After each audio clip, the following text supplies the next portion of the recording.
Good morning everyone. তো দেখো বাইরে বৃষ্টি পড়ছে আর এখন বাজে 8:09 আর আমি উঠেছি তখন কটা হবে 7:30, কেননা পাপার স্যাটারডে করে অনলাইন ক্লাস হয় স্কুলে, তো সেই জন্য অ্যাটেন্ডেন্স দিতে হয়, সেই জন্য উঠতে হয়। তো যাই হোক, দেখো বাইরের ওয়েদারটা জাস্ট দেখো। কালকে রাতেও হালকা হালকা বৃষ্টি হয়েছিল, বেশ ঠান্ডা ঠান্ডা ওয়েদার ছিলই, আর আজকে তো প্রচুর বৃষ্টি হচ্ছে।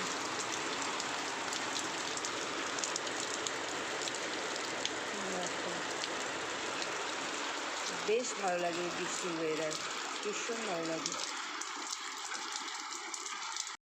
কার কার এরকম বৃষ্টির ওয়েদার ভালো লাগে আমাকে প্লিজ কমেন্ট করে জানিও। আমার তো ভীষণ ভালো লাগে, ভীষণ, মানে বৃষ্টি রেনি ডে মানে আমার তো ভীষণ আনন্দ। কিন্তু একটু প্রবলেম হয় বাইরে যখন বেরোই, মানে কাদা কাদা হয়ে যায়, পায়ে কাদা কাদা উঠলে একটু কেমন অস্বস্তি লাগে, বাট আমার তো বৃষ্টির ওয়েদার খুব ভালো লাগে। আর আগে যখন বৃষ্টি হতো আমি বারান্দায় বসে বসে মানে ঘন্টার পর ঘন্টা কাটিয়ে দিতাম, এত ভালো লাগতো। এখন আর সময় হয়ে ওঠে না, তবে যেটুকুনি সময় হয় সেটাই ফিল করি। তো মনে হচ্ছে আজকে সারাদিন বৃষ্টি হবে। তো চলো আজকে সারাদিন কী কী করবো তোমার সাথে শেয়ার করার চেষ্টা করবো। তো আমার সাথে দেখো তোমরা। হাফ রান্না হয়ে গেছে, তোমার দাদাভাই বেরোবে।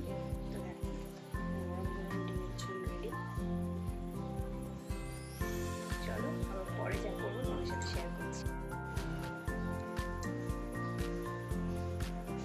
তো এলাম অনেকক্ষণ বাদে, আর এখন বাজে 1টা। সমস্ত কাজ কমপ্লিট হয়ে গেছে, ঠাকুর ঘর মোছা হয়ে গেছে, ঠিক আছে, আর কাচাকুচি মেলা সব কমপ্লিট হয়ে গেছে, আর রান্না মোটামুটি হয়ে গেছে। এখন করছি পনিরটা করবো, আর চিলি পনির, আর নিচের ঘরটা খালি মোছা বাকি আছে, আর রান্নাঘরটা পরিষ্কার করবো।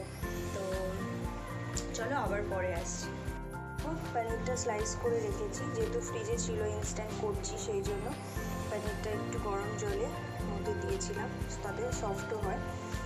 তো মাদার ডেয়ারির পনির, এটা এমনি খেতে টেস্টি। আর এখানে ক্যাপসিকাম, পেঁয়াজ আর লঙ্কা কুচি, এখানে সস আছে, আর এখানে একটা পেস্ট তৈরি করে নিয়েছি। ভেবেছিলাম শাহী পনির করবো, কিন্তু না, একটু অন্যরকমভাবে করবো। আর এদিকে দেখো তেল বসিয়ে দিয়েছি, আজকে সর্ষের তেলে করছি। রান্না ফাইনালি কমপ্লিট হয়ে গেছে, আর এই দেখো চিলি পনির রেডি। তো কেমন হয়েছে অবশ্যই কিন্তু তোমরা কমেন্ট করে জানিও। তো চলো ব্যাক ক্যামেরা করে তোমাদের দেখো। আমার পনির রেডি। এটা দিয়ে ইচ্ছা করো ফ্রাইড রাইসের সাথেও খাওয়া যাবে, রুটির সাথেও খাওয়া যাবে, এমনি নর্মাল ভাতের সাথেই খাওয়া যাবে। আজকে শনিবার, সেই জন্য পাপ্পার জন্য করে দিলাম পনির, ও ভালোবাসে। তো কেমন হয়েছে অবশ্যই কিন্তু তোমরা কমেন্ট করে জানিও। তো এখনের জন্য এটুকুই, সবাই খুব ভালো থেকো। আর নেক্সট ব্লগ মানে বিকেল থেকে কী করছি সেটা অবশ্যই তোমরা পেয়ে যাবে।